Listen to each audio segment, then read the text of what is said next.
What I would do if I had to start over from scratch in real estate investing? Well, I'll tell you what I would not do first. I would not go looking for properties on the MLS. I would focus all of my time and all of my efforts on off-market properties, direct to seller. Let me explain why. This is the secret. Imagine you have the opportunity to go to two different auctions, a free auction and a paid auction, okay? The first auction is free, but there are thousands of people there. There's plenty of properties, but there's so many people there that they're driving up the price. You can't really get a good deal. There's not enough deals, and there's way too many investors that are bidding on these properties. Now, the other auction costs $5,000 to get into, but sometimes you're literally the only person bidding on these properties. So you have all the negotiation power in the world. The $5,000 that it costs you to get in the door literally bought you $50,000 to $100,000 off of some of these houses. And not only that, the people selling these houses at this special auction are extremely motivated. They haven't paid their property taxes in 2 years. They're about to lose these houses to foreclosure. Or maybe they're a landlord and they live in another state and their house has been empty for years and it's falling apart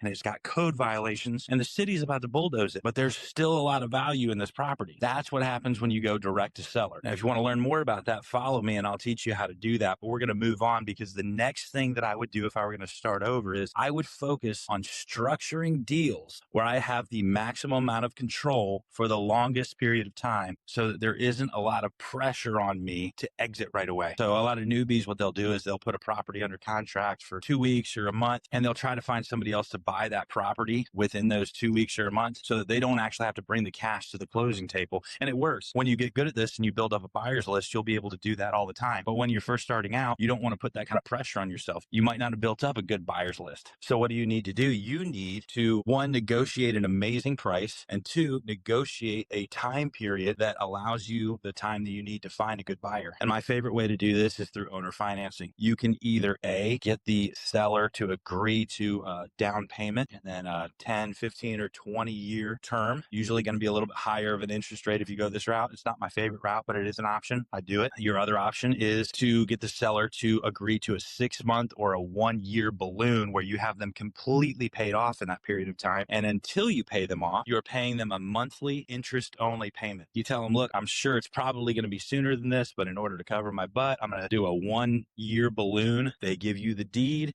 You give them the deed of trust or the mortgage and the promissory note. And now you have all the time in the world to go in, sweep this house out, maybe throw a little bit of paint on the walls, but maybe not. Maybe just clean it out. And as long as you did a good job with the negotiation, which is something else I can teach you if you want to follow me, you'll have a deal that is so good that all you have to do is post it in a few Facebook groups and the buyers will start coming to you. And that's exactly